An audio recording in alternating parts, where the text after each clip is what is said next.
Selamat siang Tribuners, Anda sedang menyaksikan live update Tribunnews bersama saya Firda Ananda.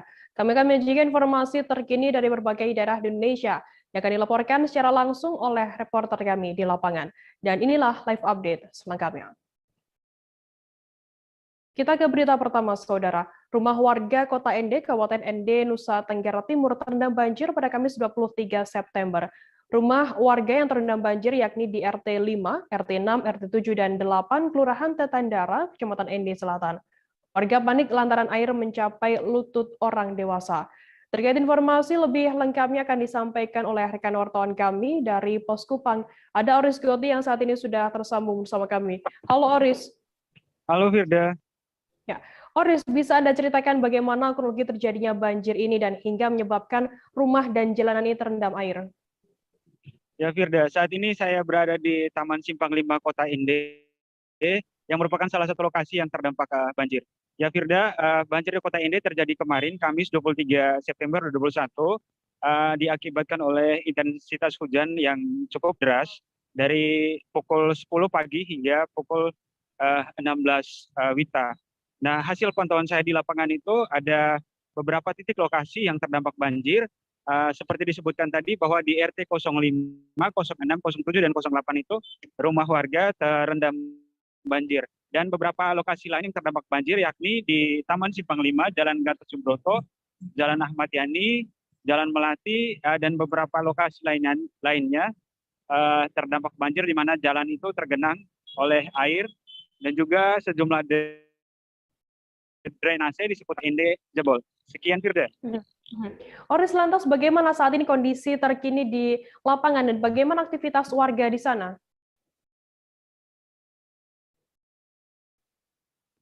Ya Firda, sejauh ini memang airnya sudah surut dan pagi tadi Bupati Kabupaten Ende Jahwar Ahmad telah memerintahkan seluruh organisasi perangkat daerah Kabupaten Ende untuk turun membersihkan puing-puing bangunan. Tadi saya memantau dari Satpol PP dan juga dari Badan Penanggulangan Bencana Daerah Kabupaten Ende telah menurunkan timnya untuk membersihkan puing-puing sisa banjir, yaitu sampah, dan juga membersihkan lumpur di jalan-jalan. Sekian Firda. Lantas bagaimana respon dari pemerintah sendiri? Apakah saat ini sudah turun begitu untuk membantu para korban yang terdampak banjir? Ya, sejauh ini penanganan yang dilakukan oleh pemerintah Kabupaten Ende masih sifatnya darurat. Seperti yang saya jelaskan tadi, masih sebatas untuk membersihkan puing-puing sisa banjir. Dan juga perlu saya laporkan ada di RT 07 di Kelurahan Tetandara Kota Ende itu ada belasan karung beras bantuan dari Dinas Sosial untuk segmen penerima program Keluarga Harapan itu terendam banjir. Akibatnya beras itu rusak. Dan saat ini penerima bantuan tidak bisa menerima beras karena berasnya saat ini dalam kondisi yang rusak. Ketua RT, Bunda Agus, sempat saya wawancarai dan dia menyampaikan bahwa pasca beras-beras itu ditemukan sudah dalam kondisi rusak akibat terendam banjir, dia langsung menyampaikan kepada warga dan juga penerima bantuan terkait dengan kondisi beras itu, dan sesegera mungkin dia lalu melaporkan kepada pihak Dinas Sosial. Sekian Firda. Baik, Tribuners, tadi jurnalis kami juga sudah melakukan wawancara dengan Bunda Agus, Ketua RT 7 Kelurahan Tetandara, Kota Ende. Berikut liputannya untuk Anda. Sebagai Ketua RT 07 ini, di mana sekitar jam 2 tadi kami tergenang banjir, yang airnya titik airnya datang dari got bandara dengan got dari depan jalan. Di mana saya punya kios, saya sebagai agen briefing. Saya punya beras untuk anak-anak cacat sebanyak 15 karung terendam air banjir. Dan anak-anak meminta tolong supaya membantu saya untuk mengangkat beras dari kios menuju rumah. Tapi membuat apa lagi karena beras kami sudah basah. Dan saya tidak bisa membagikan lagi kepada masyarakat yang hak menerima. Terima kasih. Dari NTT kita beralih ke Sulawesi Selatan, Saudara. Banjir melanda 10 desa di 2 kecamatan di Kabupaten Luwu, Sulawesi Selatan pada Rabu 22 September malam. Kecamatan yang terdampak yakni Kecamatan Walendrang dan Kecamatan Walendrang Utara. Banjir disertai lumpur ini merusak puluhan rumah milik warga serta memutus 2 jembatan. Untuk mengetahui informasi lebih lengkapnya sudah bergabung bersama kami Wartawan dari Tribun Timur, ada Arwin Ahmad yang akan berikan informasi lengkapnya untuk Anda Tribuners. Halo Arwin.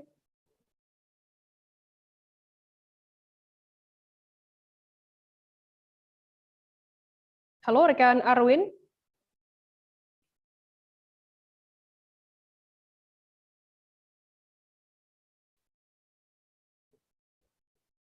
Rekan Arwin bisa mendengar suara kami dari studio.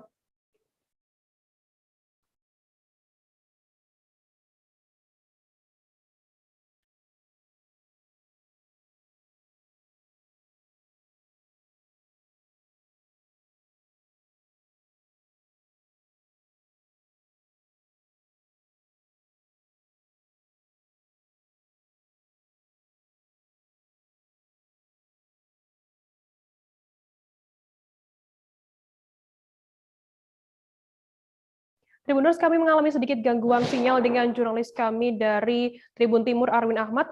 Kita beralih ke informasi selanjutnya, Saudara. Gubernur Sulawesi Tenggara Ali Mazzi melepas atlet dari 14 cabang olahraga yang siap bertanding di PON Papua 2021 pada Kamis 23 September. Kegiatan pelepasan atlet dari 14 cabur ini berlangsung di Aula Merah Putih Rumah Jabatan Gubernur Sulawesi Tenggara. Dalam kegiatan tersebut turut hadir Kapolda Sultra, Irjen Polian Sultra Indrajaya, dan Komandan Lanal Kendari Kolonel Laut Andika Sri Mutia. Untuk mengetahui informasi lebih detailnya sudah bergabung bersama kami, wartawan dari Tribun News Sultra, ada Husni Husein yang saat ini sudah tersambung bersama kami. Halo Husni. Ya, halo Firda, selamat siang. Ya, Husni, bisa Anda gambarkan bagaimana proses kegiatan pelepasan atlet PON di Sultra ini? Ya, Firda, dapat saya laporkan bahwa memang kemarin Gubernur Sulawesi Tenggara Ali Mazzi telah melepas sebanyak 14 cabang olahraga atlet dari Provinsi Sulawesi Tenggara yang akan berlaga di PON Papua nanti. Kemudian pada saat acara tersebut juga bukan hanya proses pelepasan dari Gubernur Sultra ke para cabur atlet, namun juga penyerahan ketua kontingen terhadap sekretaris daerah yaitu Haja Nur Endang Abbas yang diberikan langsung dari Gubernur Sulawesi Tenggara. Dan dapat saya laporkan juga dalam kegiatan perhelatan kemarin itu tetap dalam penerapan protokol kesehatan. Seperti itu, Firda. Husni, lantas ada berapa atlet dan cabang olahraga mana saja perwakilan dari Sulawesi Tenggara untuk laga PON ke-20 Papua ini?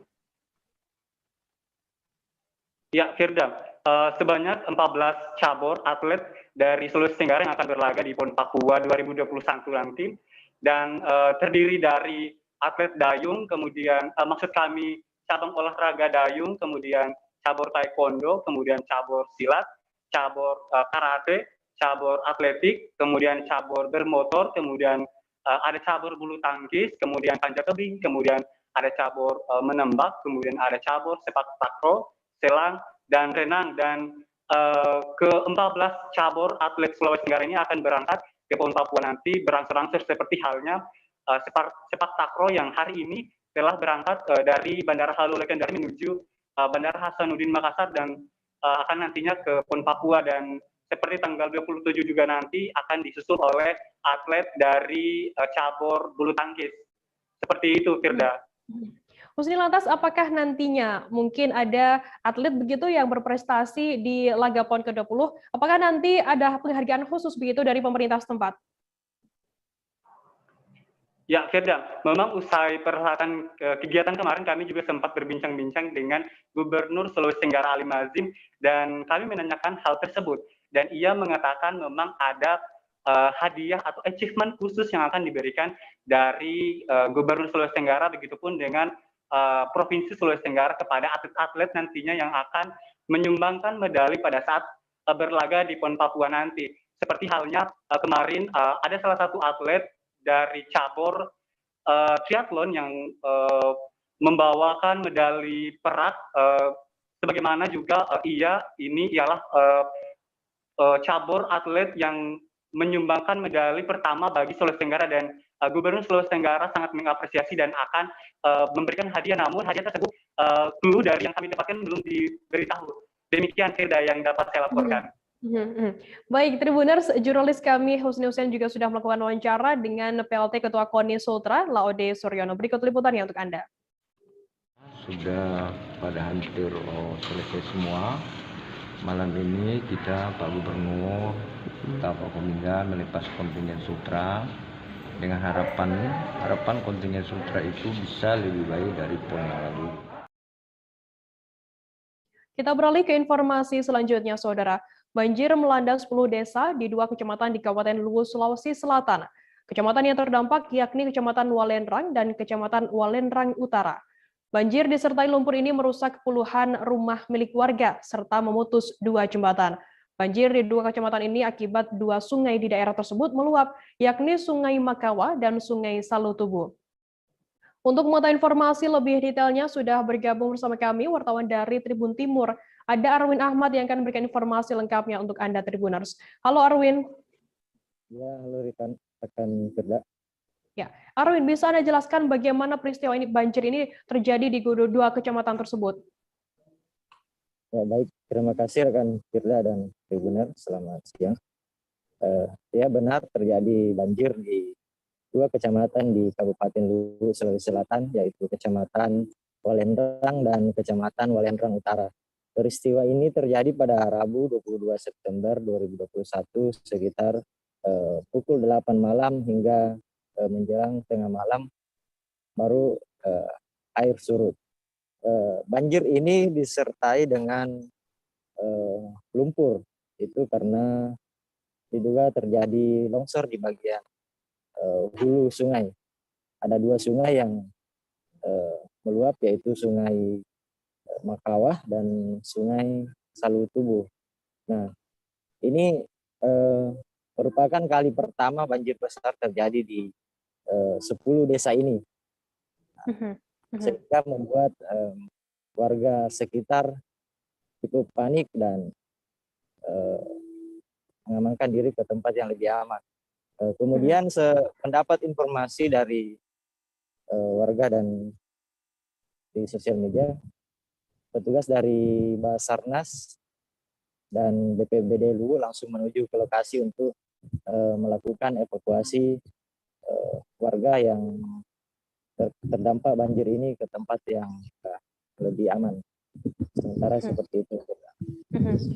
Arwin, lantas dari 2 kecamatan tersebut, desa mana saja yang terdampak banjir ini? Bisa Anda jelaskan? Ya, saya sebutkan ada 10 desa. Yang pertama yaitu Desa Salutubu, itu terletak di Kecamatan Walendrang Utara. Di desa tersebut ada hampir 100 kakak yang terdampak banjir, dan rumah dan isi perabotannya sebagian rusak karena dihantam banjir beserta lumpur. Kemudian ada Desa Salulino, ada sekitar 50 kakak yang terdampak. Kemudian Desa Marabuana, kemudian Desa Pongko, kemudian ada Desa Siteba. Ini salah satu desa yang tidak teraliri jaringan internet dan telepon. Di desa ini ada 4 rumah yang hanyut dan 2 jembatan gantung itu terputus akibat dihantam banjir, sehingga membuat akses jalan masuk ke Desa Siteba ini juga ikut. Arwin, lantas hingga saat ini apa saja yang dibutuhkan warga korban banjir di sana? Ya, hingga saat ini yang dibutuhkan untuk warga itu adalah air bersih tentunya, kemudian makanan siap saji, kemudian beras, dan juga perlengkapan tidur dan serta perlengkapan bayi. Itu yang paling dibutuhkan sampai saat ini, kan Firda. Arwin, apakah saat ini sudah ada bantuan begitu dari relawan ataupun pemerintah kepada para korban yang terdampak banjir?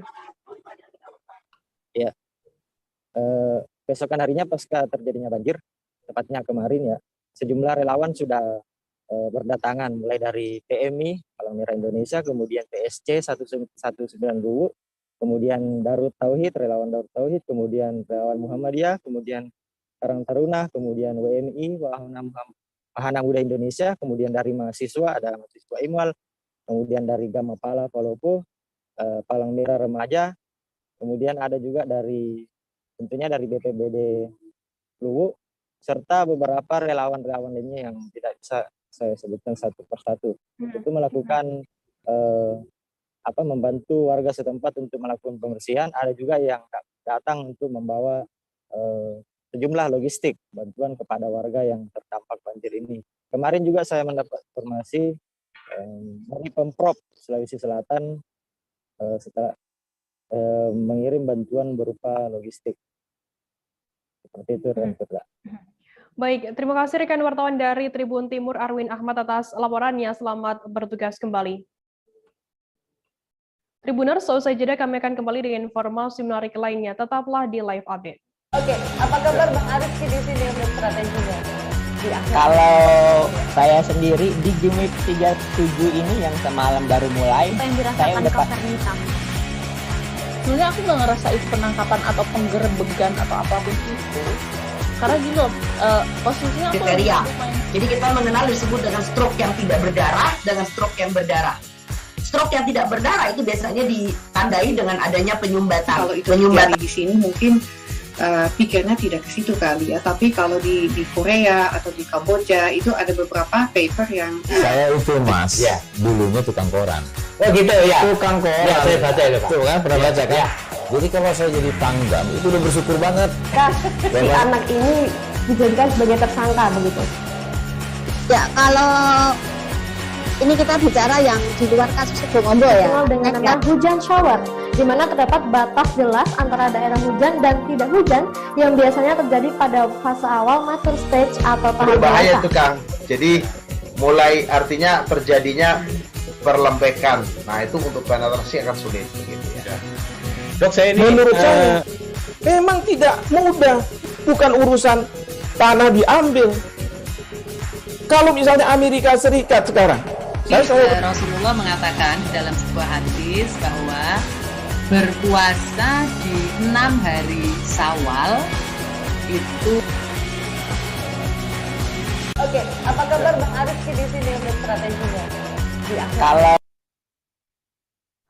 Terima kasih Anda masih bersama kami di Live Update. Kita beralih ke informasi selanjutnya, Saudara. Pria berinisial FS 30 tahun, warga kampung Cicalung, Kelurahan Kadomas, Kecamatan Pandeglang, Banten, tega menghabisi nyawa kekasih gelap sang istri NS, yakni Yudi Apriyadi, Rabu 22 September.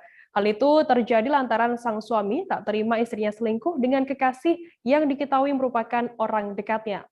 Aksi perselingkuhan sendiri diketahui oleh sang suami yang pada saat itu baru pulang dari Jakarta untuk bekerja.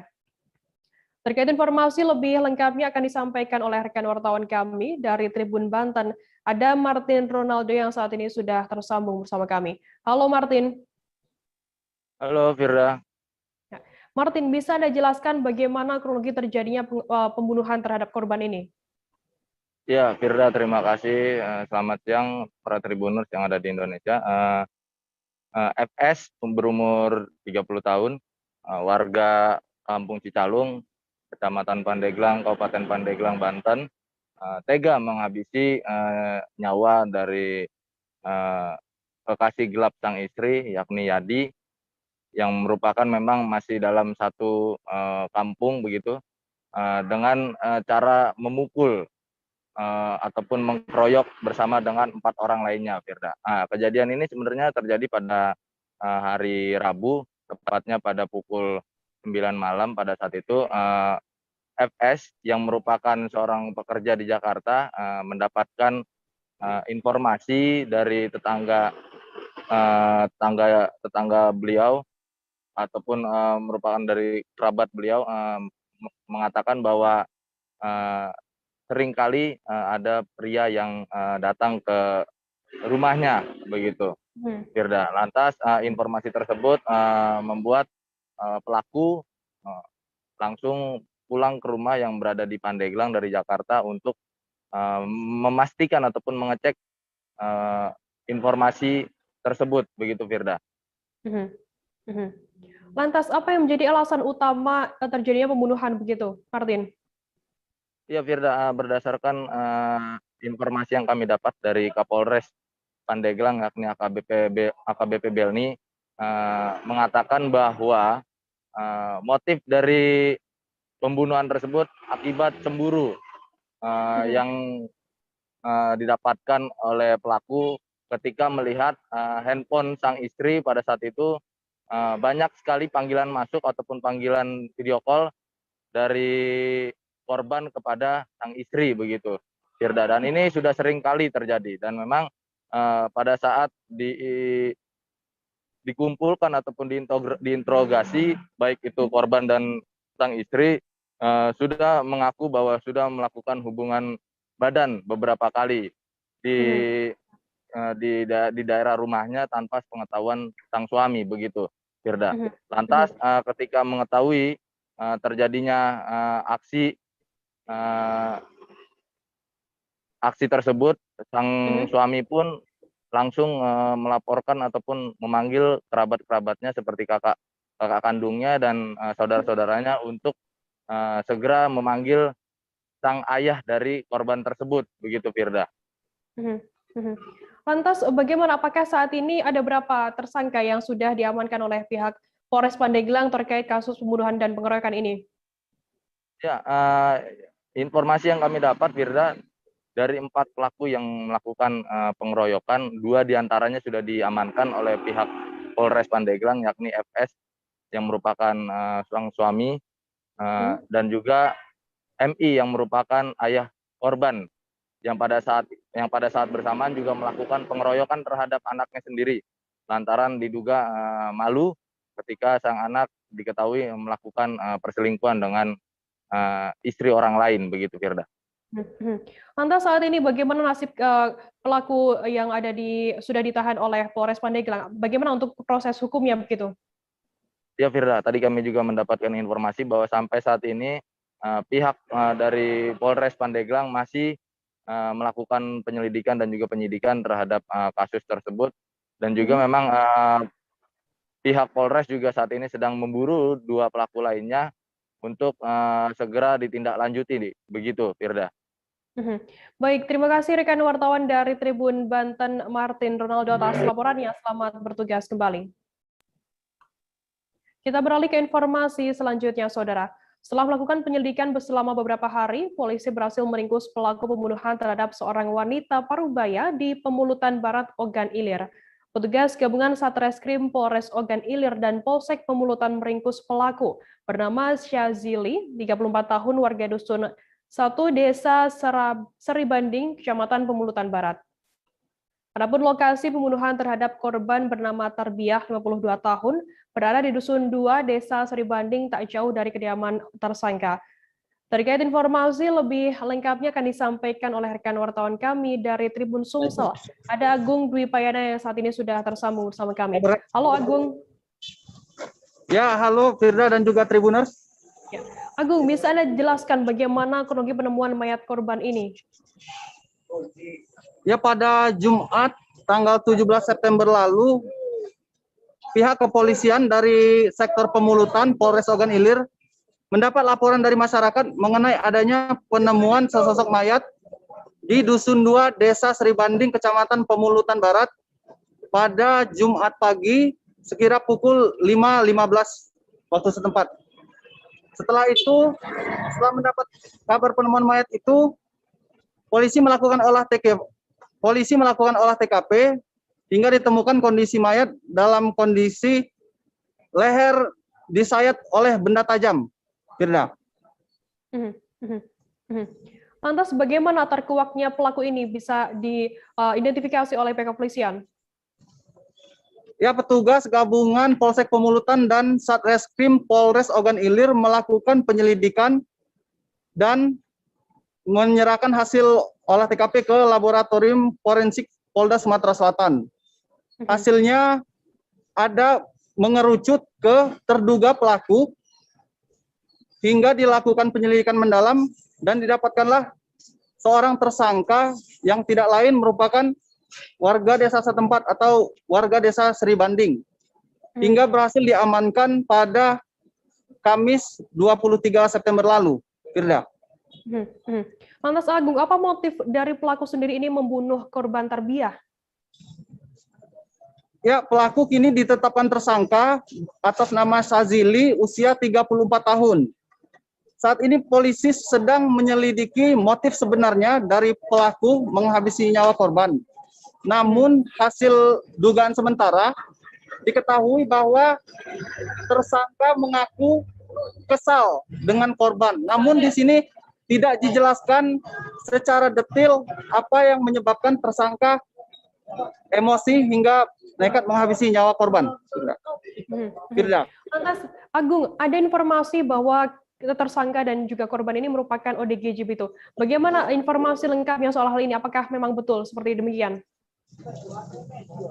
Ya, pihak kepolisian saat awal penyelidikan meminta keterangan kepada warga setempat, dijelaskan bahwa korban merupakan orang dengan gangguan jiwa atau ODGJ.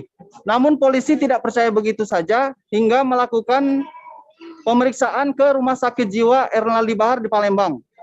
Dari hasil pemeriksaan di rumah sakit tersebut, disebutkan bahwa baik tersangka maupun korban terdaftar sebagai ODGJ. Sehingga polisi pun saat rilis menyebutkan bahwa memang benar keduanya merupakan ODGJ. Firda. Lantas bagaimana saat ini kondisi tersangka? Apakah sudah masih berada di kantor kepolisian atau bagaimana?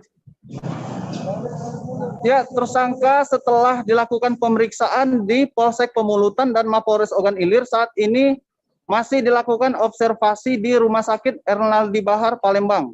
Polisi juga masih melakukan pengembangan terhadap tersangka untuk diambil tindakan atau proses hukum selanjutnya. Firda. Baik, Tribuners, jurnalis kami Agung Dwi Payana juga sudah melakukan wawancara dengan AKBP Yusantio Sandi Kapolres Ogan Ilir. Berikut liputannya untuk Anda. Kembang juga, istri banding, akan kami perdalam terkait motifnya, karena dia juga terdaftar dalam buku orang dalam gangguan jiwa. Ya, yang pasti penyidikan akan kita tindak lanjutin sesuai dengan kondisi terduga ini. Nanti akan kita kembangkan beserta dengan ahli-ahli dan nanti arah prosesnya kemana. Nanti akan kita tindak lanjutin. Korban juga sudah kita dalamin, dia juga terdaftar dalam orang dalam gangguan jiwa juga. Jadi pelaku dan korban sama-sama? Masih kita dalamin ada keterkaitan atau enggak secara khusus. Yang pasti dua-duanya mereka berkebutuhan khusus, mereka terdaftar dalam buku register orang dalam gangguan jiwa, kemudian mereka dalam satu wilayah, cuman yang kita akan merangkai lagi. Kita beralih ke Riau, Saudara. Kasus penemuan mayat di Jalan Lintas Timur, kilometer 55, Desa Lubuk Ogung, Kecamatan Bandar Sekijang, Kabupaten Pelalawan Riau akhirnya terungkap. Setelah Polres Pelalawan melakukan penyelidikan dan mencocokkan hasil autopsi jenazah dari Rumah Sakit Bayangkara Polda Riau, terungkap penyebab kematian serta identitas korban. Kapolres Pelalawan AKBP Indra Wijatmiko mengatakan mayat yang ditemukan bernama Hasudungan Manulang yang hilang sejak 8 Juli 2021. Untuk informasi lebih lengkapnya saat akan disampaikan oleh rekan wartawan kami dari Tribun Pekanbaru, ada Yohanes Tanjung yang saat ini sudah tersambung bersama kami. Halo Yohanes. Ya, halo Firda, selamat siang Tribuners. Ya, Yohanes, bisa Anda jelaskan seperti apa kronologi penemuan mayat ini dan apa kendala untuk mengidentifikasinya dari pihak kepolisian?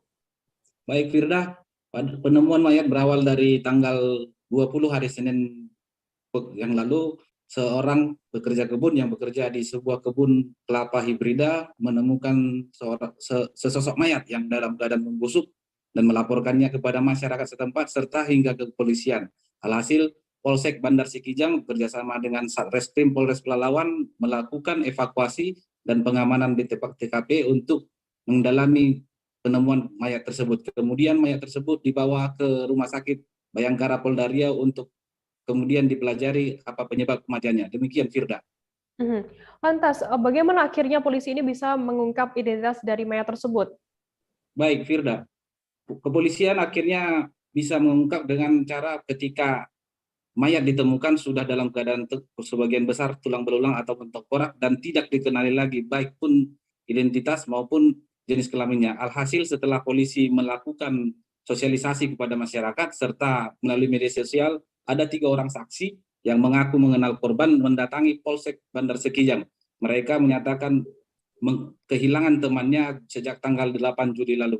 Alhasil mereka menunjukkan semua barang-barang dan yang milik korban yang ditemukan di TKP untuk dikenali. Ternyata 3 temannya itu mengenali baik topi, pakaian maupun semua yang dipakai korban. Khususnya pada saat polisi mendatangi TKP mendapatkan kunci daripada rumah kontrakan korban. Alhasil polisi dan saksi mencocokkan kunci ke gembok kontrakan korban. Dan ternyata benar hal itu cocok dan semuanya dicocokkan oleh polisi. Demikian, Firda. Lantas apa barang bukti yang menjadi kunci utama begitu dari pihak kepolisian untuk mengungkap identitas dari mayat ini? Baik, Firda. Polisi menunjukkan semua barang bukti yang ditemukan di TKP kepada 3 orang rekannya, termasuk pemilik kontrakan daripada korban. Termasuk itu sebuah kunci yang merupakan anak kunci dari gembok rumah korban. Polisi dan saksi pergi ke rumah korban untuk mencocokkan anak kunci tersebut dan ternyata pintunya terbuka. Kemudian para saksi menghubungi keluarga korban yang ada di Sumatera Utara untuk datang ke Rumah Sakit Bayangkara dan melakukan pemeriksaan. Setelah dilakukan cek DNA, ternyata betul jika korban yang ditemukan sudah membusuk dan menjadi tengkorak itu merupakan hasil hubungan manulang. Kemudian polisi menyerahkan jenazah korban kepada pihak keluarga untuk dimakamkan. Demikian, Firda. Baik, terima kasih rekan wartawan Yohanes Tanjung dari Tribun Pekanbaru atas laporannya. Selamat bertugas kembali. Tribuners, kita akan jeda sejenak. Kami masih akan menyajikan informasi menarik untuk Anda selesai ini. Tetaplah di live update. Oke, apa kabar Bang Arief di sini untuk strateginya? Kalau saya sendiri di Game Week 37 ini yang semalam baru mulai, saya udah hitam. Sebenarnya aku nggak ngerasa itu penangkapan atau penggerebegan atau apapun itu. Karena gini loh, posisinya aku kriteria. Jadi kita mengenal disebut dengan stroke yang tidak berdarah dengan stroke yang berdarah. Stroke yang tidak berdarah itu biasanya ditandai dengan adanya penyumbatan. Kalau itu terjadi di sini mungkin pikirnya tidak ke situ kali ya. Tapi kalau di Korea atau di Kamboja itu ada beberapa paper yang saya itu Mas, dulunya tukang koran. Oh gitu ya. Tukang koran. Ya, saya baca itu, Pak. Tuh kan pernah baca kan? Jadi kalau saya jadi pangdam itu udah bersyukur banget. Si anak ini dijadikan sebagai tersangka begitu. Ya, kalau ini kita bicara yang di luar kasus Bongombo ya. Dikenal dengan nama hujan shower, di mana terdapat batas jelas antara daerah hujan dan tidak hujan yang biasanya terjadi pada fase awal mature stage atau tahap bahaya dewasa. itu Kang. Jadi mulai artinya terjadinya perlempekan. Nah itu untuk penetrasi akan sulit. Gitu ya. Dok, saya ini menurut saya memang tidak mudah, bukan urusan tanah diambil. Masih bersama saya, Firdana di Live Update. Kita beralih ke informasi selanjutnya, Saudara. Wakil Ketua DPRD Lampung Timur, Ahmad Akmal Fatoni, dijemput petugas Kejaksaan Negeri Lampung Timur pada Kamis 23 September kemarin. Kejari Lampung Timur menetapkan Ahmad Akmal Fatoni sebagai tersangka kasus dugaan korupsi dana hibah tahun 2018. Akmal langsung ditahan seusai diperiksa tim penyidik Kejaksaan Negeri Sukadana. Untuk informasi lebih detailnya sudah bergabung bersama kami wartawan dari Tribun Lampung maksud kami, ada Yogi Wahyudi yang akan berikan informasi lengkapnya untuk Anda Tribuners. Halo Yogi. Halo rekan Firda. Ya, Yogi, bisa Anda jelaskan terkait penetapan tersangka dari Ketua DPRD Lampung Timur ini seperti apa informasi lengkapnya? Baik rekan Firda dan Tribuners. Kemarin, tepatnya pada hari Kamis tanggal 23 September 2021, Wakil Ketua DPR di Lampung Timur, Akmal Fatoni, ditetapkan sebagai tersangka oleh Kejaksaan Negeri Lampung Timur. AF juga diketahui sebagai Wakil Ketua 1 ya, DPRD Kabupaten Lampung Timur periode 2019-2024. Kepala Kejaksaan Negeri Lampung Timur, Ariana Juliastuti, mengatakan Kejar Lampung Timur menetapkan AF atau Akmal Fatoni tadi sebagai tersangka kasus korupsi dana hibah Karang Taruna tahun 2018. AF langsung ditahan usai diperiksa tim penyelidik Kejaksaan Negeri Sukadana. Nah, AF ini memenuhi panggilan Kejaksaan Negeri sekitar pukul 09.30 waktu Indonesia Barat ya, dengan didampingi penasehat hukumnya. Ariana atau Kepala Kejaksaan Kejari menuturkan AF ini merupakan Ketua Karang Taruna Lampung Timur. Nah, ia kurang lebih mengalami pemeriksaan kurang lebih selama 6 jam dari pukul 9 sampai dengan pukul 9 pagi sampai dengan pukul 3 sore di ruang Kasipitsu Kejari Sukedana. Setelah dilakukan pemanggilan ketiga, ini adalah pemanggilan ketiga ya terhadap AF, para jaksa penyelidik menemukan bukti awal permulaan dan itu dianggap cukup, maka dengan dugaan penyalahgunaan anggaran dana hibah Karang Taruna tahun 2018. Nah, sesuai hasil penyelidikan Kejaksaan Negeri Lampung Timur, Akmal Fatoni diduga telah melakukan korupsi dana hibah Karang Taruna ya sekitar 100.180.000 dari anggaran dana hibah Karang Taruna sebesar 250 juta rupiah tahun 2018.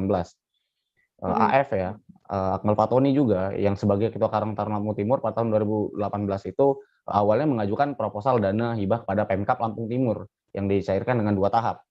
Nah, menurut Ariana, tersangka AF ini mengajukan proposal dengan tahap pertama yaitu 125 juta dan tahap kedua 125 juta pada tahun 2018. Nah, setelah dilakukan penyidikan, akhirnya pihak kejaksaan menemukan bukti awal dan menetapkan sebagai tersangka dengan kerugian negara kurang lebih 100 juta. Begitu rekan Firda. Yogi, lantas saat ini dari Wakil Ketua DPRD Lampung Timur ini, Akmal Fatoni sudah berstatus sebagai tersangka begitu. Bagaimana untuk saat ini proses hukumnya? Kemarin ya, saya jelaskan dulu rekan Firda, Kepala Kejaksaan Negeri Lampung Timur ya, Ariana Julia Stuti juga mengatakan ini sudah panggilan ketiga. Diketahui juga panggilan pertama pada tanggal 18 Agustus 2020 dengan panggilan keduanya dengan pada tanggal 15 September 2021 serta panggilan ketiga kemarin di surat pada tanggal 20 September 2021. Nah, setelah mendapatkan bukti yang cukup ya, maka dianggap sebagai tersangka. Nah, pasca ditetapkan sebagai tersangka, Akmal Fatoni ini diamankan atau ditahan oleh Kejari. Alasannya ya agar tidak melarikan diri dan tidak menghilangkan atau merusakkan barang bukti, dan dia saat ini ditahan di rumah tahanan atau rutan Sukadana Lampung Timur untuk 20 hari ke depan mulai dari terhitung tanggal 23 kemarin. Begitu rekan Firda. Yogi, lantas apa langkah dari Kejari selanjutnya seusai menetapkan Akmal Fatoni ini sebagai tersangka begitu? Setelah dilakukan penyelidikan kemarin ya, ditemukan kerugian kurang lebih 100.180.000 tadi, ditetapkan tersangka AF atau Akmal Fatoni ini ditahan di rumah tahanan Sukadana sementara 20 hari. Nah, Kejari mengatakan kemarin akan melakukan penyelidikan lebih lanjut atas kasus tersebut. Nah, sampai sejauh ini memang belum ada konfirmasi lebih lanjut dari pihak Kejari. Begitu rekan Firda.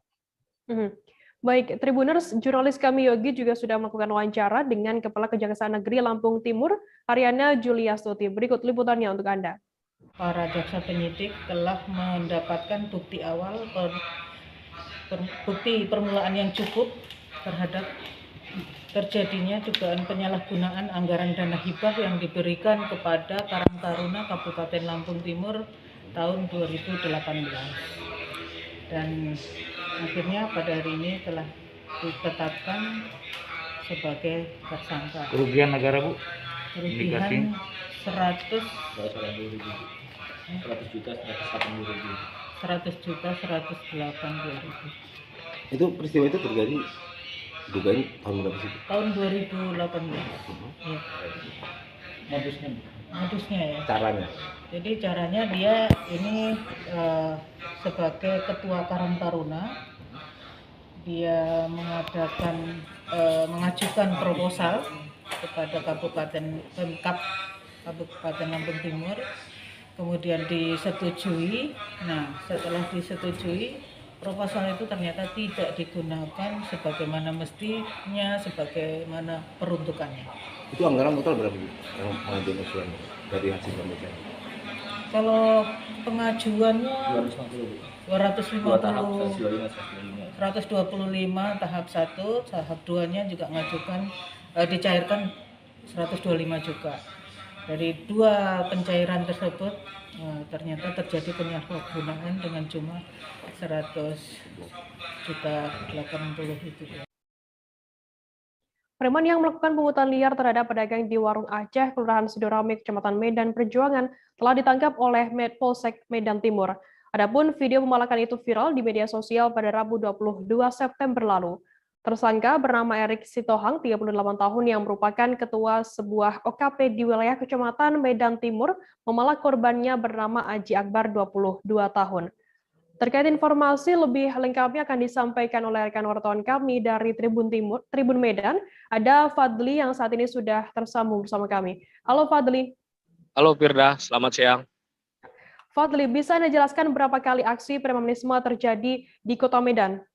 Ya, belakangan ini Kota Medan diwarnai dengan aksi premanisme. Ada beberapa polsek yang saat ini tengah gencar melakukan penangkapan terhadap preman-premanisme yang melakukan pungli. Hingga saat ini yang terbaru yaitu pungli terhadap warung kelontong yang terjadi di Medan Perjuangan yang ditangani oleh Polsek Medan Timur. Begitu, Firda. Untuk pelakunya sendiri ini, motifnya apa melakukan pemalakan terhadap korban?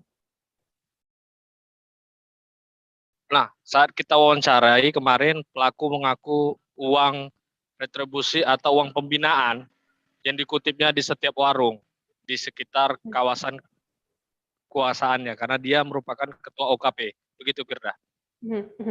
Mungkin Fadli bisa Anda ceritakan sedikit tentang kronologi pemalakan yang dialami oleh korban yang seorang pedagang ini. Baik, saat itu korban didatangi oleh pelaku dengan meminta uang pembinaan sejumlah Rp20.000. Nah, pelaku kesal karena beberapa hari yang lalu korban menyesal karena beberapa hari lalu pelaku juga meminta uang yang sama terhadap korban. Jadi sehingga kejadian ini terus berulang. Jadi korban memviralkan video pemalakan tersebut sehingga mendapat respon dari pihak kepolisian. Begitu, Firda. Lantas bagaimana untuk upaya dari pihak kepolisian sendiri untuk memberantas adanya premanisme di Medan ini? Ya, kemarin kita juga sempat wawancara dengan Kapolrestabes Medan, Kombes Riko. Pihaknya mengatakan akan menangkap pelaku-pelaku pungli atau preman yang meresahkan masyarakat Kota Medan. Hingga saat ini memang terlihat beberapa polsek melakukan patroli setelah kejadian yang kerap terjadi, yaitu pungli di Kota Medan. Begitu, Firda. Baik, Tribuners, jurnalis kami juga sudah melakukan wawancara dengan Kapolsek Medan Timur, Kompol M. Arifin. Berikut liputannya untuk Anda. Langsung ditangkap atau dibawa dari rumah kediamannya, dibawa ke Polsek untuk dimintai keterangan. Untuk pengakuan awalnya sampai sekarang, Bang, tersangka itu sudah melakukan pungutan liar ke beberapa pedagang yang ada di situ, Bang? Masih kita dalami, namun dari pengakuan awal dia baru meminta kepada pedagang tersebut dengan uang Rp20.000 berdalih untuk uang pembinaan. Itu satu pedagang ya, Bang, ya? Iya, satu pedagang. Nah, Bang, mungkin untuk himbauan untuk kedepannya sebagai langkah pencegahan dari pihak kepolisian agar premanisme ini tidak berkembang di beberapa titik, itu bagaimana, Bang? Kita melaksanakan penggalangan terhadap pedagang untuk bisa melaporkan apabila ada kejadian-kejadian pemerasan seperti itu. Lanjut, kita melakukan penggalangan juga kepada masyarakat terhadap ketua-ketuanya dipanggil untuk tidak berbuat melakukan pemerasan. Ini tersangkanya residivis atau gimana, Bang? Tersangkanya tidak residivis. Baru kali ini? Ya. Nanti dikenakan pasal kemungkinan? Masih kita lakukan pendalaman. Kalau memang ada unsur pidananya, nanti kita lakukan penyidikan. Dari Sumatera kita beralih ke Jatim, Saudara. Seorang polisi Gadungan berhasil dibekuk oleh Satreskrim Polres Madiun Kota pada Kamis 23 September. Polisi Gadungan tersebut bernama asli Aris Danan, yang menyamar menjadi seorang polisi yang bertugas di Satreskrim Polres Madiun Kota bernama AKP Ahmad Jamiluddin. Dari penyamarannya tersebut, ia berhasil menipu seorang PNS yang berprofesi sebagai guru bernama Edi, 57 tahun, warga Kecamatan Mauspati, dengan uang sebesar 68 juta rupiah. Untuk informasi lebih lengkapnya akan disampaikan oleh rekan wartawan kami dari Tribun Jatim, ada Sofyan Arif Chandra yang saat ini sudah tersambung bersama kami. Halo Sofyan. Halo, selamat siang Firda. Ya, Sofyan, bisa Anda jelaskan bagaimana modus yang dilakukan oleh pelaku ini hingga bisa menipu korbannya dengan uang 68 juta rupiah ini? Ya Firda, awalnya ini memang korban mempunyai piutang kepada temannya yang lain, yaitu sebesar 690 juta Firda. Karena utangnya ini tidak kunjung dibayarkan, korban ini meminta tolong kepada pelaku yang mengaku sebagai seorang polisi berpangkat AKP yang bertugas di Satreskrim Polres Madiun Kota untuk menagihkan utang tersebut. Ini pelaku ini janji bisa melakukan penagihan utang tersebut, namun pelaku terlebih dahulu meminta ongkos sebagai operasional penagihan utang. Ini kejadian bermula pada tahun 2019 lalu atau 2 tahun yang lalu. Jadi tidak langsung 68 juta Firda, dia memintanya secara bertahap. Selain berjanji bisa menagihkan utang, pelaku ini juga mengaku bisa melobikan keponakan dan anak korban untuk bekerja di kejaksaan setempat dan juga menjadi pegawai Pertamina serta menjadi guru di Kota Madiun.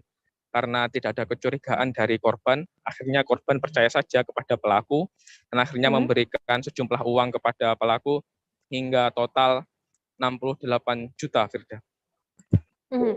Lantas Sofyan, bagaimana korban ini bisa mengetahui rekannya ini adalah seorang polisi gadungan, begitu?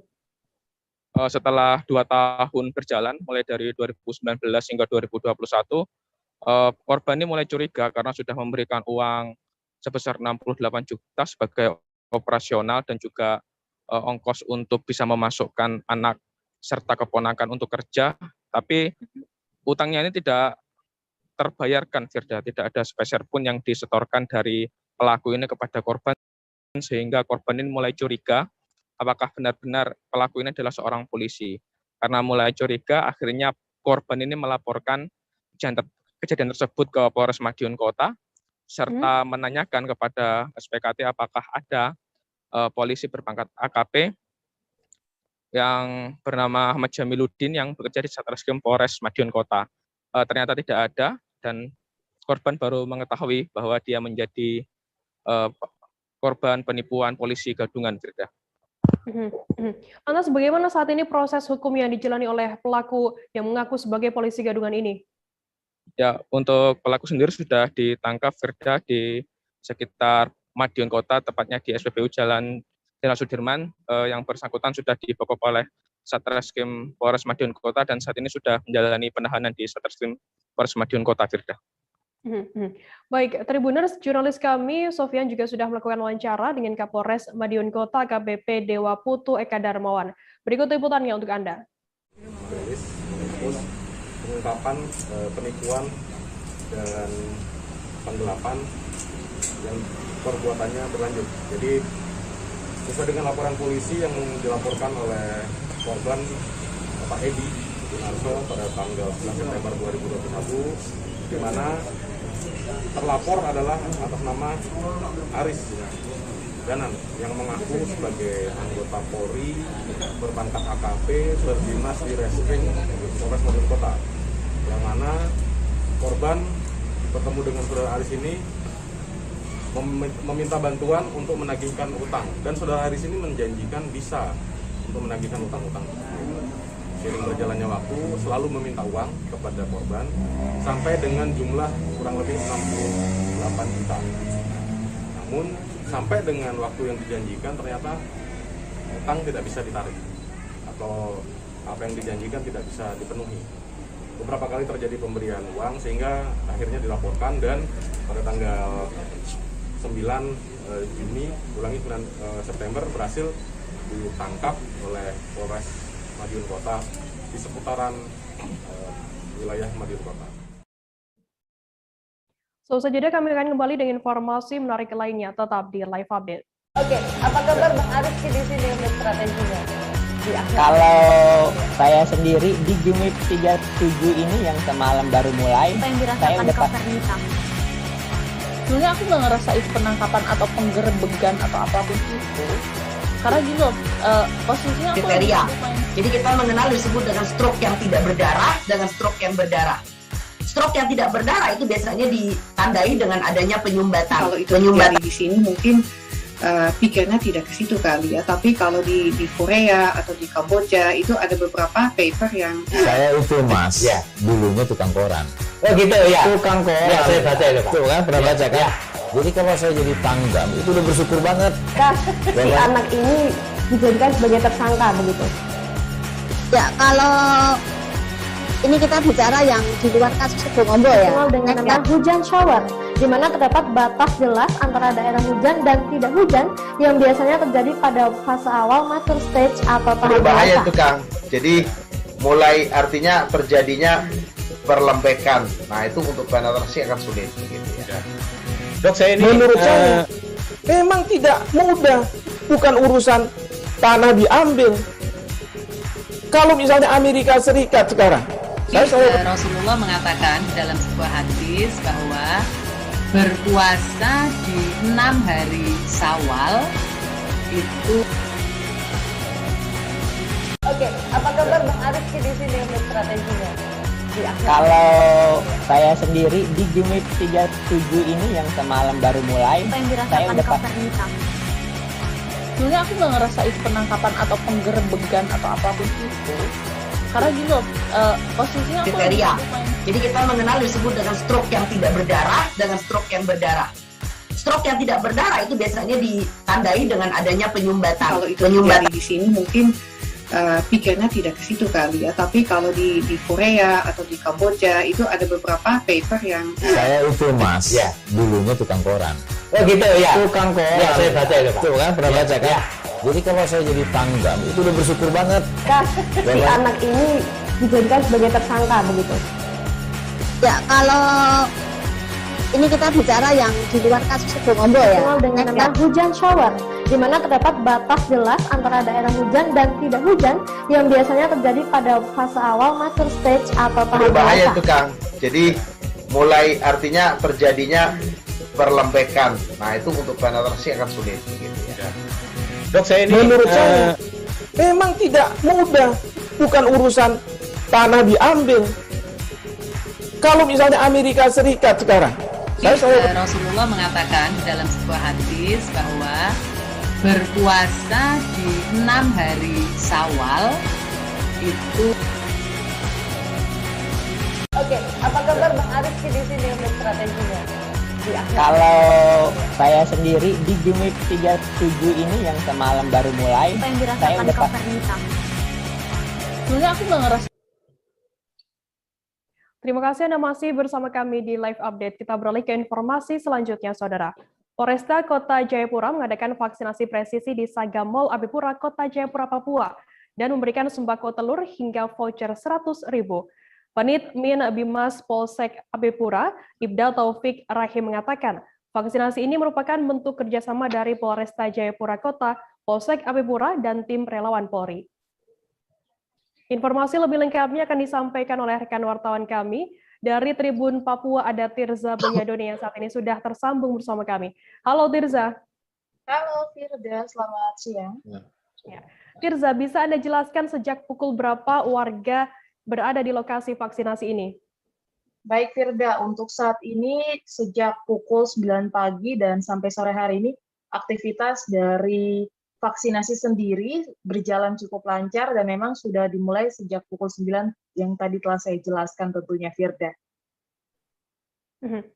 Tirza, lantas proses pemberian vaksinasi sendiri ini di sana apakah seperti apa berlangsungnya? Apakah antusiasme masyarakat juga tinggi begitu?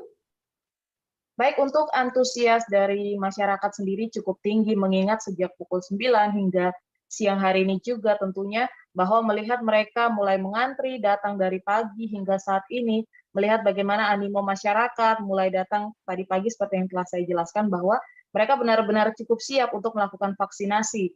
Dan memang untuk proses vaksinasi ini sendiri juga mereka mendapatkan informasi juga melalui via media-media online juga, baik itu WhatsApp group, dan juga mereka cukup merasa antusias mengingat kita sedang berada dalam Pekan Olahraga Nasional.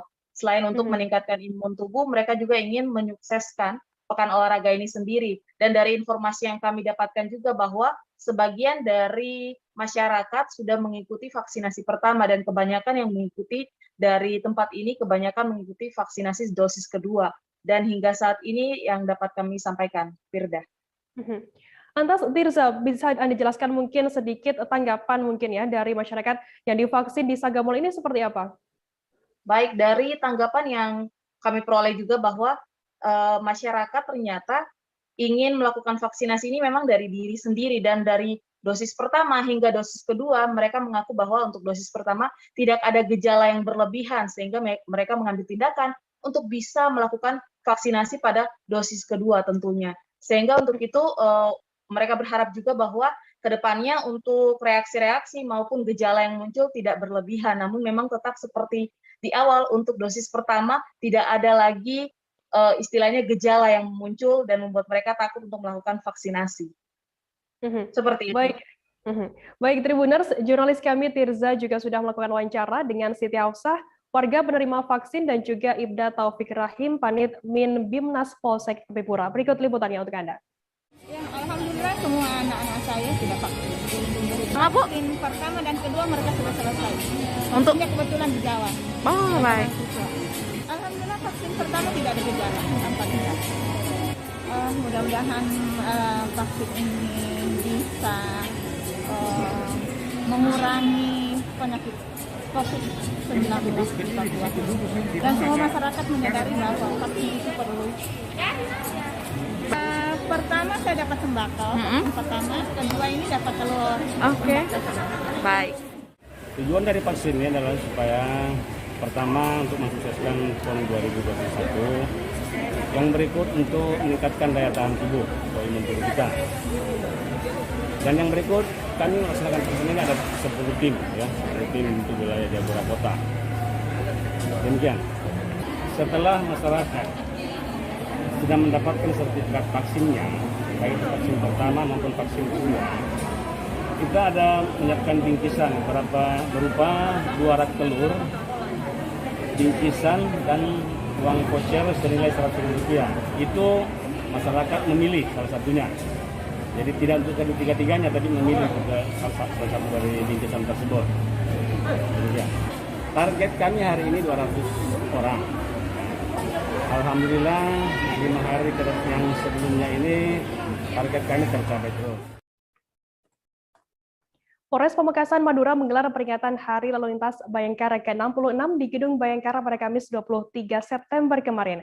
Pada peringatan Hari Lalu Lintas Bayangkara ke-66 kali ini digelar dalam bentuk bakti polisi dan vaksinasi untuk tunawisma. Puluhan tunawisma diberikan tali asih seusai disuntik vaksin COVID-19. Untuk mengetahui informasi lebih detailnya sudah bergabung bersama kami wartawan dari Tribun Madura. Ada Guswanto Ferdian yang akan memberikan informasi lengkapnya untuk Anda. Halo Guswanto. Halo rekan Firda, bersama dengan saya Guswanto Ferdian, reporter tribunmadura.com di Pamekasan. Guswanto, bisa Anda jelaskan ada berapa tunawisma yang divaksin oleh Polres Pamekasan kali ini? Baik, kemarin hari ini tunawisma yang divaksinasi oleh Polres Pamekasan dalam rangka memperingati Hari Bayangkara Lalu Lintas ke-66 ada sekitar puluhan tunawisma ya. Mereka tanpa antusias untuk mengikuti vaksinasi ini karena saat saya melakukan wawancara dengan salah satu tunawisma, mereka memang sangat menunggu-nunggu adanya vaksinasi ini.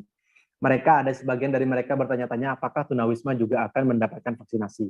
Ternyata dari pihak Polres Pamekasan juga memberikan vaksinasi khusus ya untuk tunawisma ini.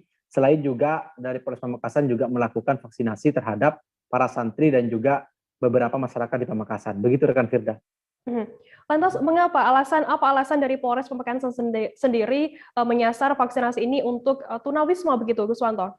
Iya, baik. Tunawisma di Pamekasan ini cukup banyak ya Firda ya.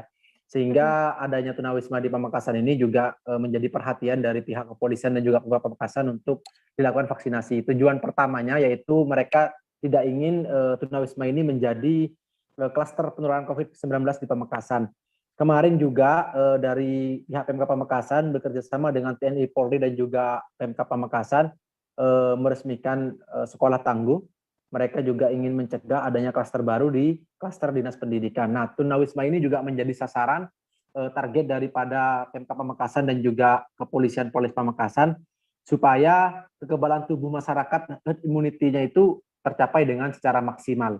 Jadi mereka menyasar banyak kalangan begitu, kalangan tokoh masyarakat, tunawisma, santri, terus juga anak sekolah, mahasiswa, dan saat ini nih fokusnya pada tunawisma. Begitu rekan Firda. Yuswanto, lantas apa harapan dari Kapolres Pamekasan sendiri setelah melakukan vaksinasi begitu terhadap tunawisma yang ada di Pamekasan? Baik, dilakukannya vaksinasi terhadap tunawisma ini, Kapolres Pamekasan ingin merangsang ya masyarakat Pamekasan yang masih ada yang sangat kokoh dan sangat kekeh tidak mau divaksin ya. Ada sebagian masyarakat yang masih percaya dengan adanya hoax bahwa vaksinasi itu adalah hoax, vaksinasi itu adalah bikinan. Jadi melalui cara ini Kapolres Pamekasan itu ingin merangsang masyarakat supaya juga ikut ingin divaksin begitu. Jadi kalau sederhananya begini, tunawisma aja mau divaksin, masa masyarakat yang dalam kategori pikirannya waras begitu tidak mau divaksin, sehingga ada penyadaran dari diri sendiri karena sudah dari jauh-jauh hari dari Kepolisian Polres Pamekasan dan juga TNI Pamekasan ini sudah gencar-gencarnya melakukan gerakan kepada masyarakat untuk agar ikut mensukseskan vaksinasi ini. Namun kenyataannya masih ada sebagian masyarakat ya, terutama masyarakat pelosok desa bagian daerah Pantura yang masih ada yang tidak percaya dengan vaksinasi ini, bahwa vaksinasi ini buatan lah, corona ini ada yang kepentingan begitu, sehingga melalui cara ini ada rangsangan yang langsung mengena kepada masyarakat itu. Begitu rekan Firda. Baik, Tribuners, jurnalis kami Kuswanto juga sudah melakukan wawancara dengan Kapolres Pamekasan.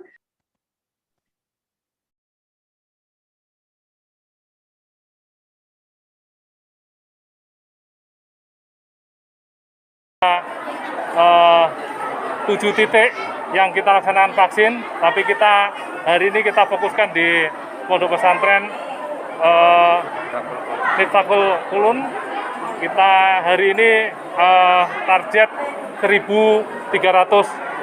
Alhamdulillah kita dapat, mudah-mudahan ini dapat menggugah dan memberikan motivasi bagi masyarakat khususnya Pamekasan untuk kita bersama-sama mensukseskan program vaksinasi ini sehingga semuanya bisa menjadi imun yang kuat bagi masyarakat yang ada di Pamekasan ini. Terima kasih untuk yang kami sampaikan. Utamanya Merdeka, program dari Pak Presiden dan juga dari Kapolri untuk kedepannya sehingga utamanya seluruh masyarakat Pamekasan bisa terdapat imun yang kuat bagi masing-masing individu untuk mencegah terjadinya atau terjangkitnya COVID-19. Terima kasih. Para tokoh lintas agama mencanangkan gerakan Manado Bersih dan Manado Sehat di puncak TPA Sumompo, BKSAUA Manado bersama Pemkot Manado pada Kamis 23 September kemarin.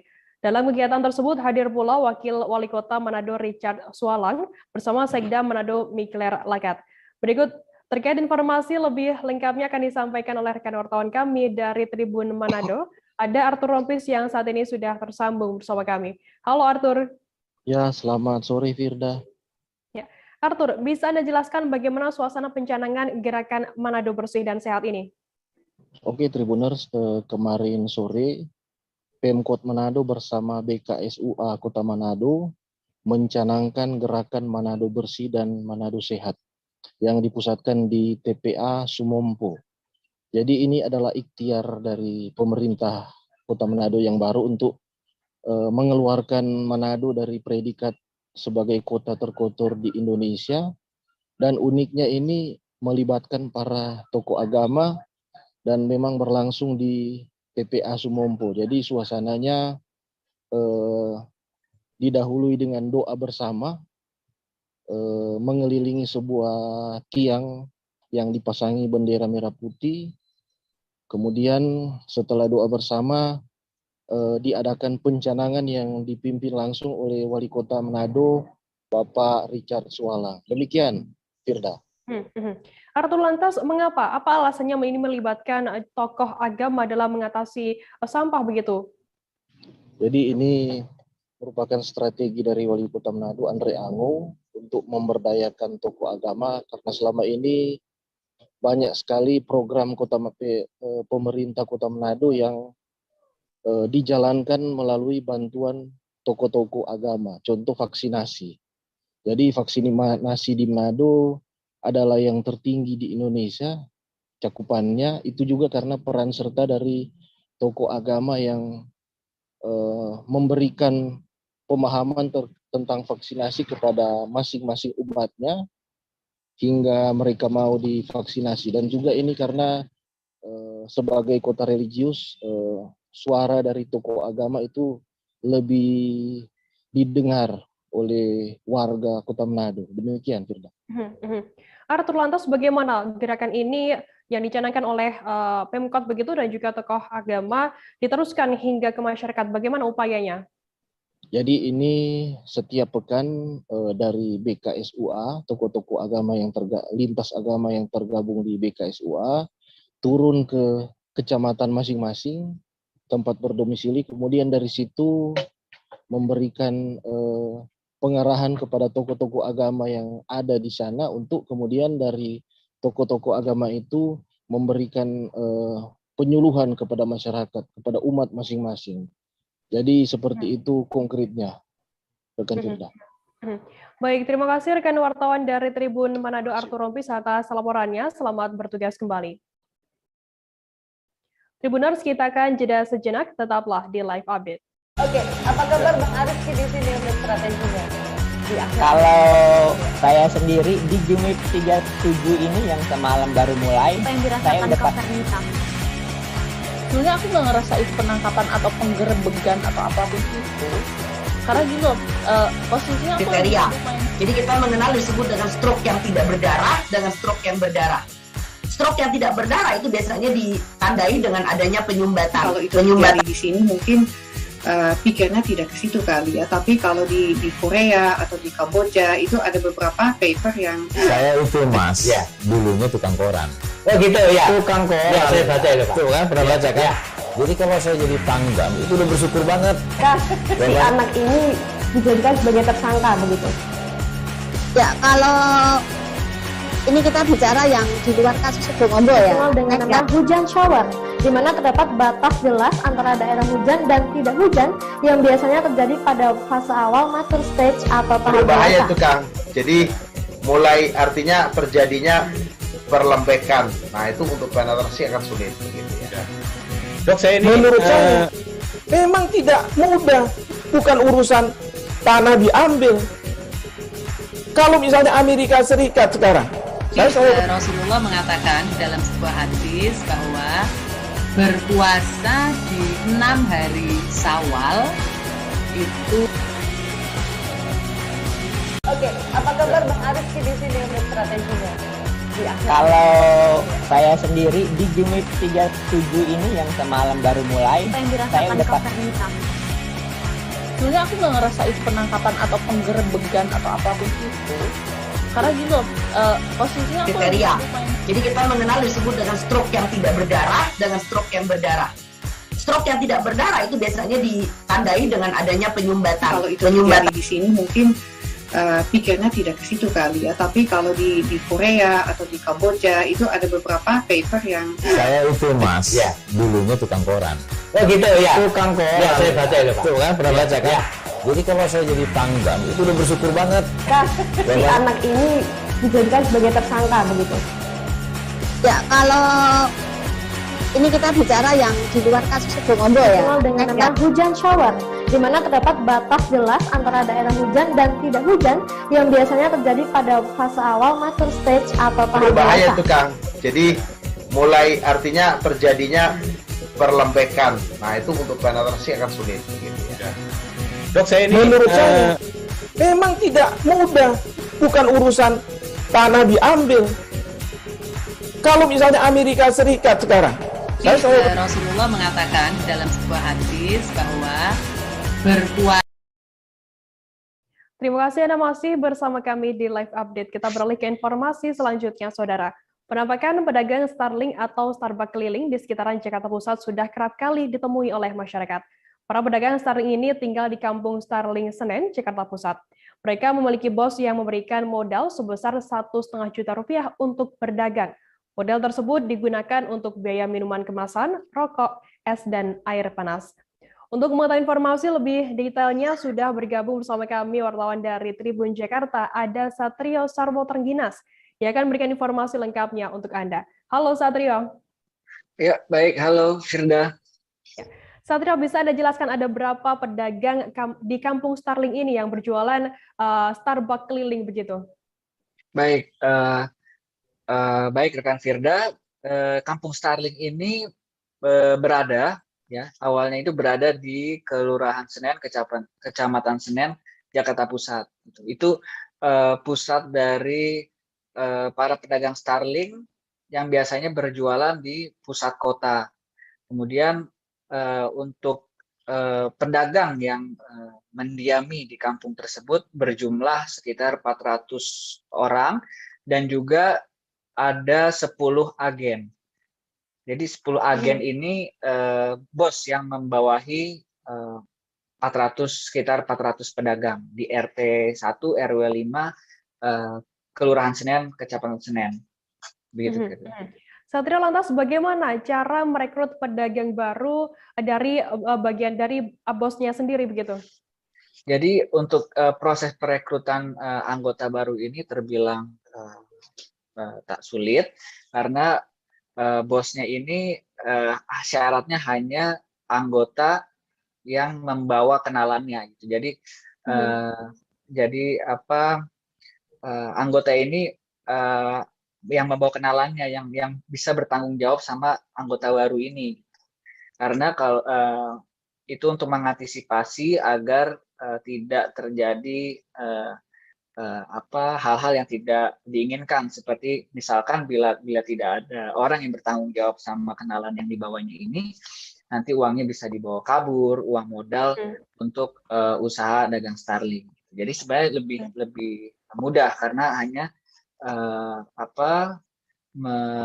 bersyaratnya hanya ada orang yang tanggung jawab dengan kenalan dengan orang baru ini. Lantas modal yang diberikan oleh agen kepada para pedagang Starling begitu, apakah nantinya juga akan dikembalikan atau seperti apa informasinya? Ya, untuk modal nanti akan dikembalikan seiring dengan pemasukan pedagang Starling setiap hari. Jadi nanti setiap hari dikumpulkan, tergantung kesepakatan dengan pihak bosnya, bisa diangsur per bulan atau per minggu seperti itu. Untuk dari para pedagang sendiri, apakah mereka sering berjualan di mana saja? Bisa ditemui di mana saja? Oke. Untuk khusus di beberapa wilayah di Jakarta itu memang tersebar kampung Starling. Salah satunya itu berada di Kampung Starling di kawasan Senen ini. Nah, untuk di kawasan Senen ini mereka menyisir biasanya ke wilayah Senayan, ke taman-taman kota seperti di Taman Suropati, Lapangan Banteng, kemudian di kegiatan-kegiatan besar lainnya yang diselenggarakan di pusat kota, bahkan sampai ke Kemayoran. Mereka mencari titik-titik di mana orang-orang ramai gitu. Mereka menjemput bola gitu untuk melayani orang-orang di jalan raya. Seperti itu. Baik, terima kasih rekan wartawan dari Tribun Jakarta, Satrio Sarwoterengginas atas laporannya. Selamat bertugas kembali. Kita beralih ke informasi selanjutnya, Saudara. Dalam melestarikan budaya leluhur, pemerintah Desa Nunuk Baru di Kecamatan Maja, Kabupaten Majalengka menggelar tradisi mencuci benda pusaka karo Nunuk pada Kamis 23 September kemarin. Kegiatan tersebut juga dalam rangka Hari Jadi Desa Nunuk Baru ke-550 tahun. Puluhan benda pusaka yang terdiri dari keris berbagai ukuran dan pedang dihadirkan dan dicuci menggunakan air kembang. Informasi lebih lengkapnya akan disampaikan oleh rekan wartawan kami dari Tribun Cirebon, ada Eki Yulianto, yang saat ini sudah tersambung bersama kami. Halo Eki. Halo Firda. Ya. Eki, bisa dijelaskan tradisi mencuci benda pusaka yang digelar di Desa Nunuk Baru Majalengka ini seperti apa informasinya? Ya, baik kegiatan mencuci benda pusaka setiap tahunnya digelar ya bersama dengan memperingati hari jadi Desa Nunuk Baru. Nah, untuk tahun ini Desa Nunuk Baru telah memperingati hari jadinya ke 550 tahun ya. Dalam pelaksanaan benda pusaka yang terdiri dari keris, pedang yang disimpan di para ahli waris keturunan leluhur dihadirkan dengan cara dibawa menuju bilik yang telah disiapkan. Sebelumnya para ahli waris atau para sesepuh di Desa Nunuk ini menyerahkan benda pusaka ke pemerintah kecamatan maupun ke desa setempat. Nah, berbagai benda pusaka itu lalu dicuci menggunakan air kembang yang mana diambil dari sumur ya, dari 7 dusun yang berada di Desa Nunuk Baru ini. Menurut sesepuh desa setempat, bahwa Desa Nunuk sendiri sudah ada sejak abad ke-14 ya. Desa Nunuk memiliki hubungan yang cukup dekat dengan Kerajaan Talaga yang saat ini secara administrasi berada di Kecamatan Talaga, Kabupaten Majalengka. Nah, oleh karena itu berbagai benda pusaka yang berjenis senjata akhirnya juga dimiliki oleh Desa Nunuk. Gitu. Eki, lantas selain mencuci benda pusaka, begitu apa saja kegiatan lainnya yang dilakukan dalam hari jadi Majalengka ke-560 ini? Ya, menurut hasil wawancara dengan Kepala Desa Nunuk Baru Majalengka bernama Nono Sutrisno mengatakan bahwa selain menyiramkan pusaka yang sering digunakan oleh warga setempat, kegiatan di Desa Nunuk juga diisi dengan sejumlah kegiatan ya, di antaranya pentas seni rampak lesung dan silat buhun. Dalam kesempatan itu juga dipamerkan tenun gadot yang disebut-sebut sebagai kain khas desa tersebut. Banyaknya kebudayaan yang masih dipertahankan oleh Desa Nunuk membuat Desa Nunuk juga sempat masuk 100 besar ajang penghargaan Anugerah Desa Wisata Indonesia dengan kategori desa budaya. Pemerintah desa setempat juga mengajak agar mengenalkan potensi hasil alami untuk dipamerkan. Jadi oleh karena itu kemarin juga ada warung amal yang mana berasal dari 7 dusun di Desa Nunuk yang memamerkan rempah-rempah yang ada di masing-masing dusun tersebut. Di akhir acara, rempah-rempah yang terdiri dari berbagai makanan khas pedesaan itu direbutkan oleh para pengunjung ya yang datang menyaksikan secara gratis. Tidak. Oke, saat ini kan masih dalam kondisi pandemi begitu ya. Apakah penerapan prokes di sana sudah dijalankan dengan ketat begitu dalam kegiatan ini? Ya, kegiatan mencuci benda pusaka sejatinya kegiatan yang ditunggu-tunggu ya oleh masyarakat setempat baik dari desa setempat maupun dari luar ya. Oleh karenanya masyarakat sangat antusias mengikuti gelar budaya tersebut. Namun masyarakat tampaknya abai ya dengan prokes protokol kesehatan, khususnya ada juga yang tadi tidak menggunakan masker maupun tidak ya kerumunan begitu. Ya pantauan saya di lokasi juga warga tumpah ruah ya menyaksikan serangkaian acara yang diselenggarakan oleh pemerintah desa setempat. Nah, warga yang antusias memadati semua lokasi acara adat, mulai dari area penyiraman, benda pusaka, dan kegiatan gelar budaya. Nah, tidak hanya itu, kerumunan juga terjadi ya saat jajanan atau hasil bumi Desa Nunuk Baru sengaja disediakan, dibagikan kepada warga yang hadir. Warga saling berebut ya tampak untuk mendapatkan jajanan tersebut. Nah, padahal di sana juga tampak ada beberapa petugas keamanan ya di lokasi, namun karena saking banyaknya warga, tugas juga tidak bisa berbuat banyak ya. Nah, sementara hasil wawancara dengan Kepala Desa Nunuk Baru bernama Nono Sutrisno berdalih banyaknya warga yang hadir dalam acara adat ini menandakan besarnya dukungan warga ya akan kebudayaan di Desa Nunuk terus dilestarikan. Artinya masyarakat sangat mendukung dengan kebudayaan di Desa Nunuk ini.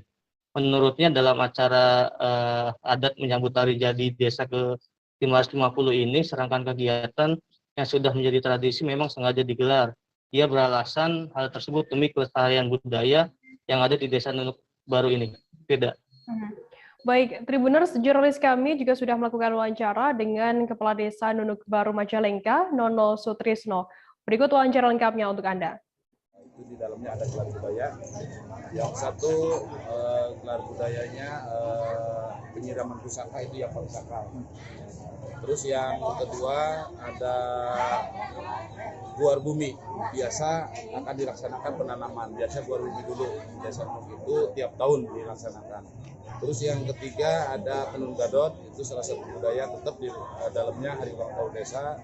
Dan ada nutu-nutu lisung, juga warung amal yang 7 blok. Alhamdulillah itu khasnya masing-masing di Desa Nunuk, itu tiap tahun digelar supaya terlihatlah tentang budayanya di Desa Nunuk Baru. Dan harapan kedepannya juga saya tetap menjaga tentang budaya Nunuk sampai kapan saya jaga, saya diteruskan dalam generasi penerus juga untuk ke depan. Itu yang seterusnya juga itu kan ada wisata kebun kapas ya, yang itu bahan baku tenun gadot. Nanti di tahun sekarang saya akan tanam di 1 hektar pohon kapas. Itu salah satu bahan baku untuk tenun gadot ke depan. Nanti lebih banyak lagi tentang pengrajin tenun gadot. Harapan baku bukan hanya di blok Desa Nunuk, di semua blok juga tentang tenun gadot akan dikerjakan. Dan alhamdulillah untuk generasi juga sudah disiapkan. Itu aja mungkin yang saya sampaikan. Festival Candi Muaro Jambi yang diselenggarakan sejak tanggal 23 hingga 25 September ini merupakan agenda tahunan yang diadakan di Candi Muaro Jambi. Pada festival tahun ini mengangkat tema bangkit berinovatif, berkolaborasi, dan berkearifan lokal. Festival Candi Muaro Jambi secara resmi telah dimasukkan dalam kalender pariwisata nasional Karisma Event Nusantara atau KEN ke 2021. Terkait informasi lebih lengkapnya akan disampaikan oleh rekan wartawan kami dari Tribun Jambi, ada Danang Noprianto yang saat ini sudah tersambung bersama kami. Halo Danang. Halo Firda. Ya. Danang, bisa Anda jelaskan apa saja kegiatan yang ditampilkan dalam Festival Muaro Jambi ini? Ya, untuk kegiatan dari Festival Candi Muaro Jambi yang dilaksanakan pada 23 hingga 25 September tahun 2021 ada beberapa kegiatan. Yang pertama itu adalah penampilan seni budaya, kemudian pameran bazar UMKM, telusur sungai atau telusur kanal, selopa budaya, kuliner tradisional, lomba lagu daerah, lomba tari daerah dan kreasi, dan juga lomba hadroh. Lantas bagaimana kegiatan di hari pertama? Bagaimana pelaksanaannya? Bisa Anda gambarkan begitu? Untuk kegiatan hari pertama yang dilaksanakan pada hari Kamis, untuk kegiatan festival ini sendiri sebenarnya pada hari Rabu sudah dibuka secara resmi oleh Menteri Kebudayaan dan Menteri Pendidikan dan Kebudayaan, Bapak Nadiem Makarim, yang didampingi oleh Gubernur Provinsi Jambi dan juga Bupati Muaro Jambi. Pada kegiatan tersebut, Bapak Nadiem Makarim membuka secara resmi kegiatan Festival Candi Muaro Jambi. Untuk kegiatan pada hari Kamis sendiri, itu merupakan kegiatan olahraga. Mohon maaf, maksud kegiatan lomba yang dilakukan yaitu lomba hadroh dan lomba lagu Melayu. Selain dari lomba hadroh dan lomba lagu Melayu, juga diadakan pameran kuliner tradisional dan juga pameran bazar UMKM. Untuk pameran UMKM ini sendiri bukan hanya dilakukan pada hari pertama, tetapi juga dilakukan selama 3 hari selama masa festival Candi Muaro Jambi, Firda. Lantas bagaimana untuk pelaksanaan pada hari kedua hari ini, Jumat 24 September? Untuk hari kedua ini merupakan rangkaian dari kegiatan hari pertama. Masih juga dilakukan kegiatan perlombaan, yaitu perlombaan tari daerah dan kreasi. Sebelumnya untuk perlombaan di kegiatan festival ini, para peserta mengirimkan video secara online dan kemudian dinilai oleh para dewan juri. Dan kemudian pada hari ini adalah penampilan peserta yang lolos menuju grand final. Ada 5 peserta, 5 grup yang berasal dari daerah Kabupaten Muaro Jambi yang hadir secara langsung untuk dinilai penampilannya oleh dewan juri. Kemudian agenda selanjutnya, agenda yang saat ini sedang berlangsung adalah agenda susur kanal atau susur sungai yang ada di Kompleks Percandian Muaro Jambi.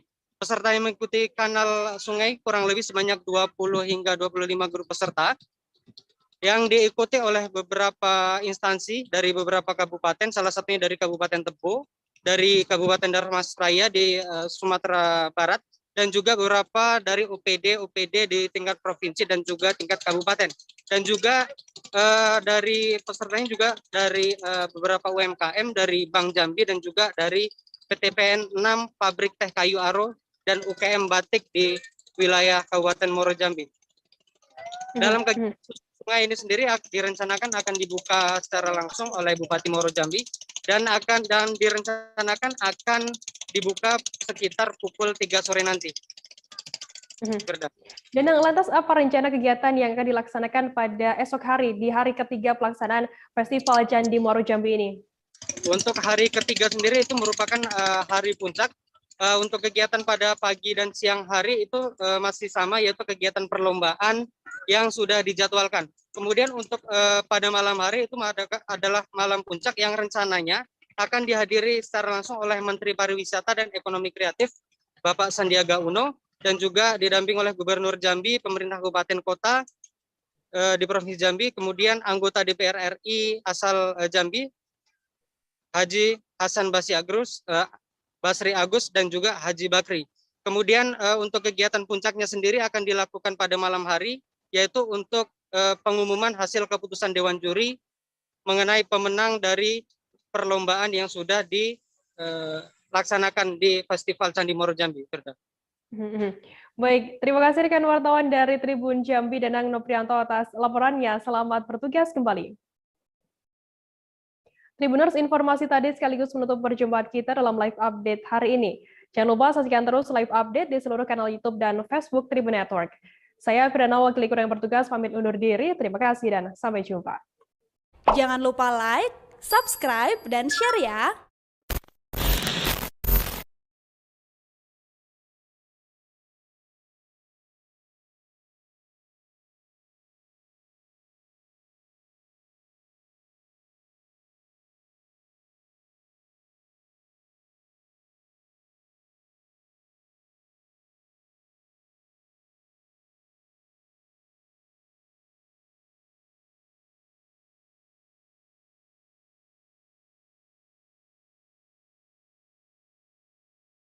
Ketua RT, Bunda Agus, sempat saya wawancarai dan dia menyampaikan bahwa pasca beras-beras itu ditemukan sudah dalam kondisi rusak akibat terendam banjir, dia langsung menyampaikan kepada warga dan juga penerima bantuan terkait dengan kondisi beras itu, dan sesegera mungkin dia lalu melaporkan kepada pihak dinas sosial.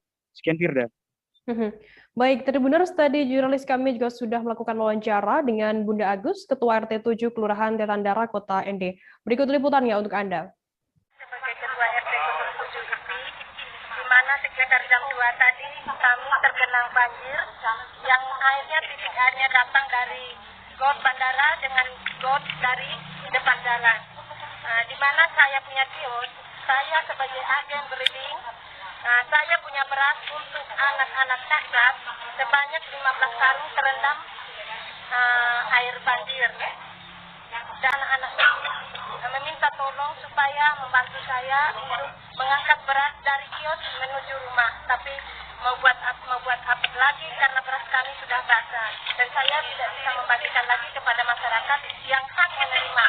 Terima kasih. Dari NTT kita beralih ke Sulawesi Selatan, Saudara. Banjir melanda 10 desa di 2 kecamatan di Kabupaten Luwu, Sulawesi Selatan pada Rabu 22 September malam. Kecamatan yang terdampak yakni Kecamatan Walendrang dan Kecamatan Walendrang Utara. Banjir disertai lumpur ini merusak puluhan rumah milik warga serta memutus 2 jembatan. Untuk mengetahui informasi lebih lengkapnya sudah bergabung bersama kami wartawan dari Tribun Timur, ada Arwin Ahmad yang akan berikan informasi lengkapnya untuk Anda Tribuners. Halo Arwin.